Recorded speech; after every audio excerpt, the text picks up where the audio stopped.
Did you know that the way you sleep tonight could decide whether you wake up refreshed or not wake up at all?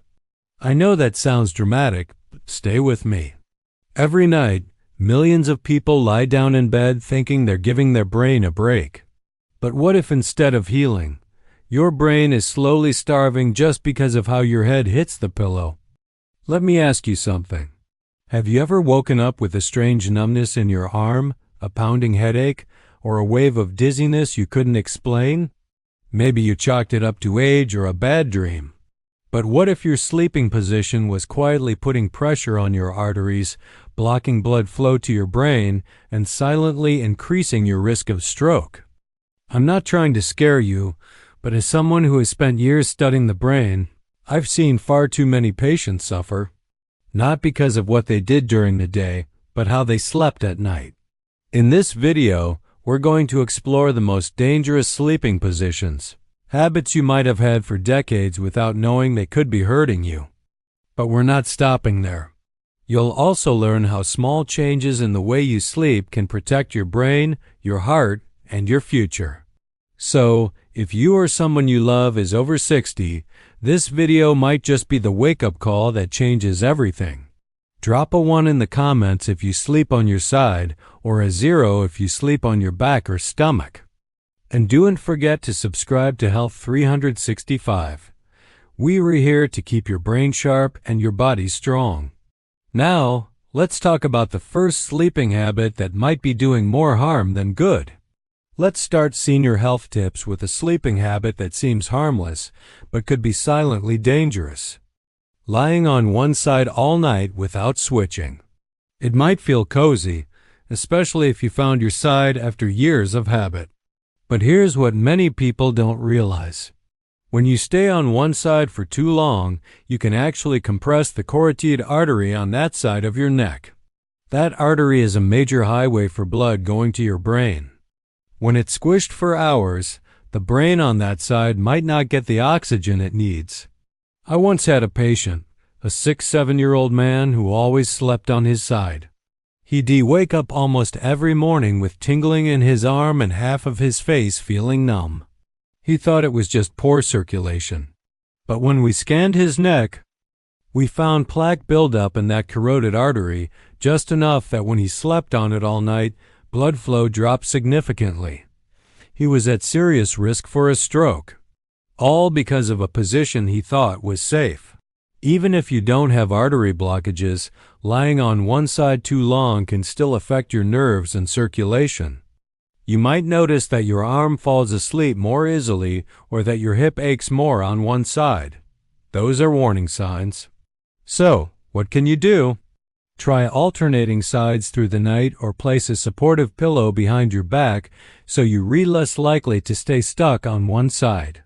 If you sleep with a partner, let them know to give you a gentle nudge if you've been in one position too long. Now, let's move to another common habit. One that's as simple as your pillow height, but could be making you dizzy by morning. You might love that fluffy high pillow that cradles your head just right. But if it's too high, it could be bending your neck in a way that restricts blood flow to your brain. Specifically, it can compress the vertebral arteries that run through your spine and feed your brainstem. Imagine this. Your head is tilted forward for 7 or 8 hours straight, like you've been staring down at your phone all night. That's what sleeping with a high pillow does to your neck. The result? You might wake up feeling dizzy, lightheaded, or like your brain is in a fog. One of my patients, a 72-year-old woman who loved her thick memory foam pillow, kept waking up with spinning sensations. She thought it was vertigo. But when we adjusted her pillow to a lower and more neutral height, just enough to keep her head aligned with her spine, those dizzy mornings nearly disappeared. And it's even riskier if you have narrowing in your neck arteries or cervical spine issues, which become more common with age. That extra tilt from the pillow puts stress on already sensitive structures. It's like kinking a garden hose. Water still flows, but barely. What can you do? Aim for a pillow that supports your neck's natural curve without pushing your chin toward your chest. A good rule of thumb is to lie on your back and check whether your nose is in line with your sternum. If your chin is dropping too low, your pillow's probably too high. Alright, now that we've handled pillow height, let's move into a sleeping position. Many people don't even realize could limit how much oxygen gets to your brain while you sleep. You're curled up in a tight little ball, knees tucked to your chest, head bent forward. It feels safe, maybe even comforting. That's the fetal position. And while it might remind you of being snug in the womb, it can actually limit how well your body and especially your brain gets blood and oxygen during sleep. When you fold yourself up like that, you're squeezing your chest cavity and reducing the space your lungs have to expand. That means less oxygen getting into your bloodstream and ultimately less reaching your brain. And if your pillow is also too high, bending your neck forward even more, it's a double hit to circulation. A woman I worked with, 69 years old, always slept tightly curled on her side. Every morning she'd wake up with numb fingers and dizzy spells. We tried everything, diet, hydration, but nothing worked until she changed her sleep position. She started sleeping with a flatter pillow and placed a small cushion between her knees to help her stay slightly straighter. Within a week, the numbness stopped. Sleeping curled up may also restrict your nerves, leading to that pins and needles feeling in your hands or feet. If you've ever woken up feeling like your arm doesn't belong to you, this could be why. To help, try lying on your side with a gentle bend in your knees instead of curling into a tight ball. Support your back with a pillow and keep your head aligned with your spine. It doesn't have to feel like military posture. Just open enough so your lungs and blood vessels can do their jobs. Next, let us talk about a surprising mistake that many people make even when they sleep on their back and how it can silently trigger headaches and sleep disruptions. Sleeping on your back is often praised as the healthiest position, and in many ways it is. But there's a big catch. If your neck isn't properly supported, this good position can turn into a bad one quickly. When your pillow doesn't cradle the natural curve of your neck, your head may tilt backward or slide sideways, putting subtle but continuous stress on the blood vessels at the base of your skull. These tiny vessels are incredibly important. They help regulate blood flow to the parts of your brain that manage balance, sleep, and coordination. If they're strained or compressed during the night, it can lead to headaches, dizziness, or even sleep disturbances. I've had patients who thought they had insomnia. Turns out it was just poor neck support causing micro-awakenings all night long. One man in his early 70s had a habit of sleeping on his back without any real neck support. His pillow was flat and his head drooped backward.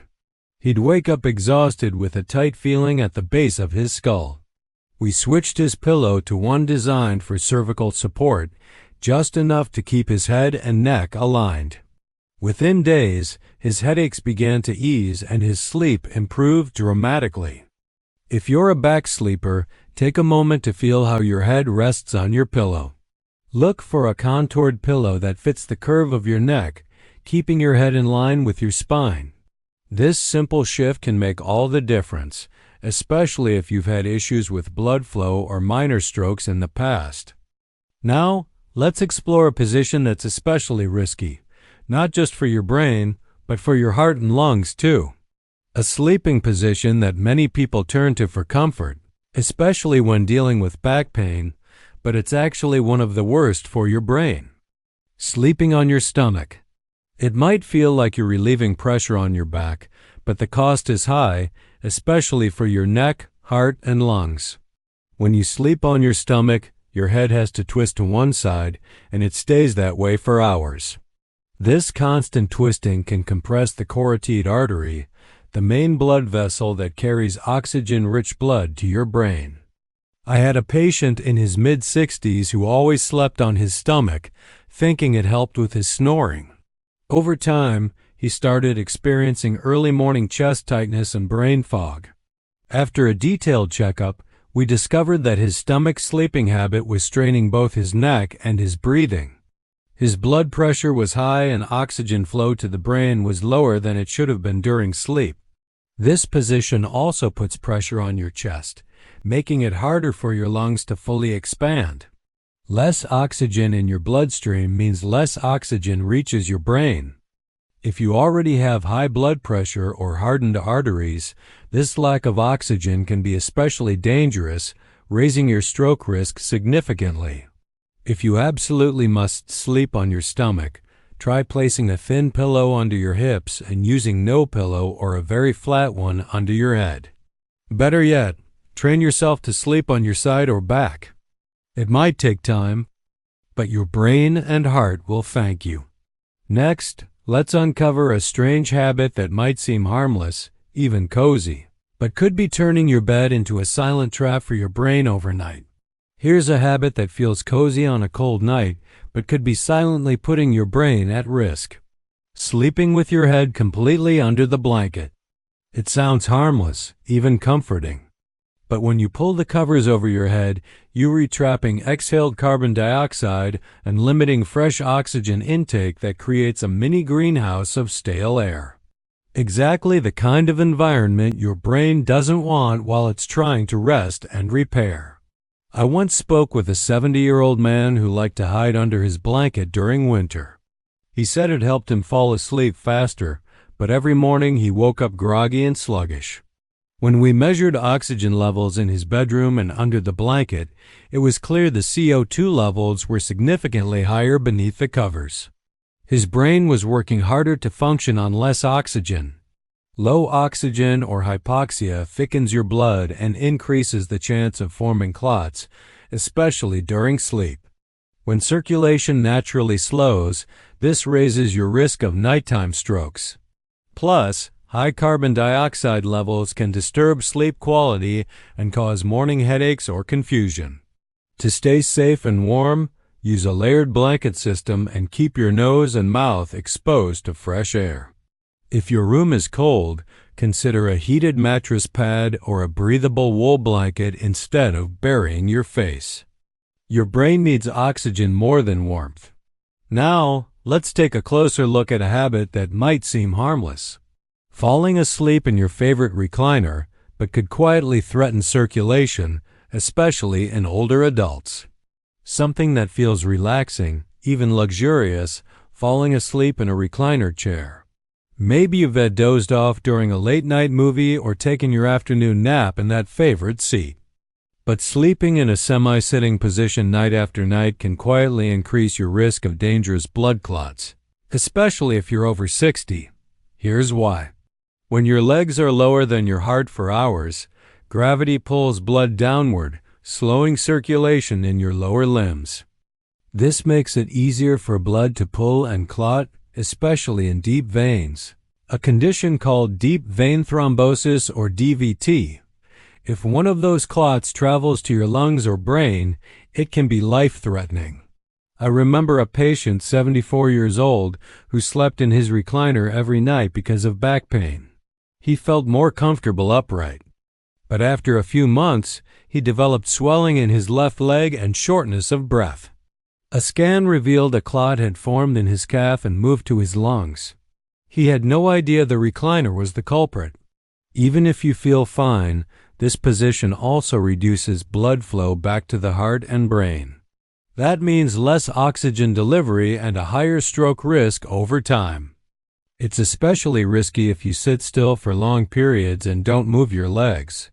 If you need to nap in a recliner, try to limit it to short periods. Use a footrest to elevate your legs and flex your ankles every 30 minutes.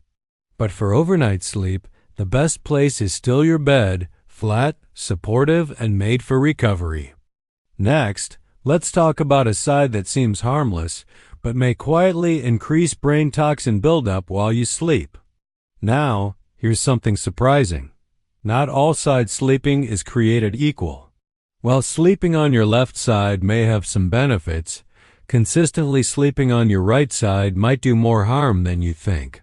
It turns out your body's internal structure isn't exactly symmetrical, and the way you sleep can impact how well blood and fluids circulate, especially in your brain. When you lie on your right side for long periods, it can increase pressure on the inferior vena cava, the large vein that returns blood to your heart. That pressure can slightly reduce overall circulation, including the blood flowing up to your brain. But it gets more concerning when you consider what happens inside your head. Studies have shown that right-side sleeping may reduce the efficiency of the brain's lymphatic system, a crucial system that clears out waste and toxins during sleep. One study from Stony Brook University found that rodents who slept on their right side had slower clearance of harmful proteins linked to neurodegenerative diseases like Alzheimer's. I had a patient 68 years old who always slept on her right side. Over time, she noticed increased brain fog and memory slips.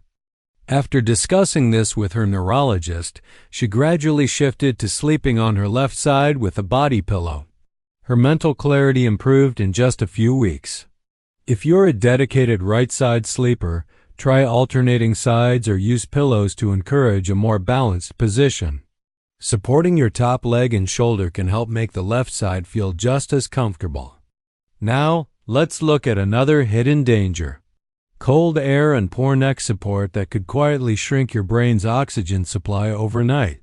Have you ever fallen asleep in a chilly room without thinking twice about it? Many folks prefer sleeping in cooler temperatures. It's true that a slightly cool environment can promote better rest.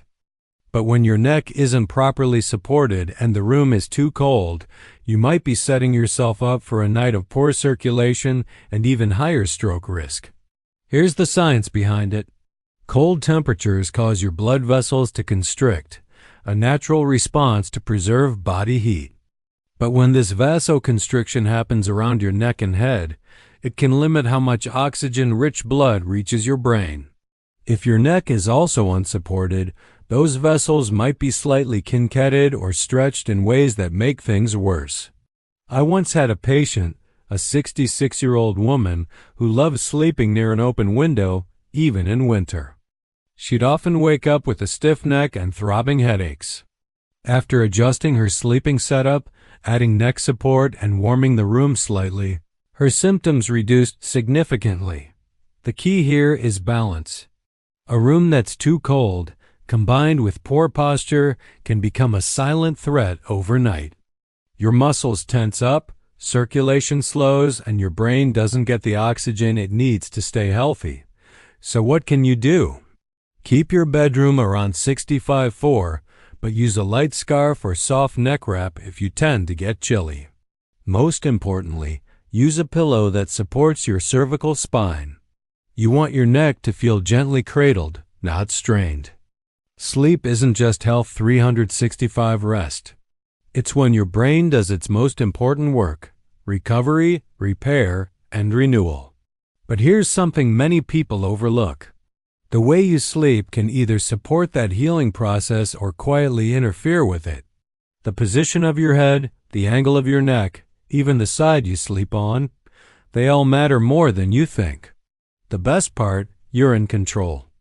With just a few small adjustments, like choosing a better pillow, switching sides, or avoiding poor habits before bed, you can protect your brain while you sleep. So tonight, take a moment before drifting off. Ask yourself, is my neck supported? Am I breathing freely? Is my spine aligned? These small, quiet checks may be your best line of defense against stroke, memory fog, or waking up feeling off. If even one idea here helped you, drop a 1 in the comments to let us know.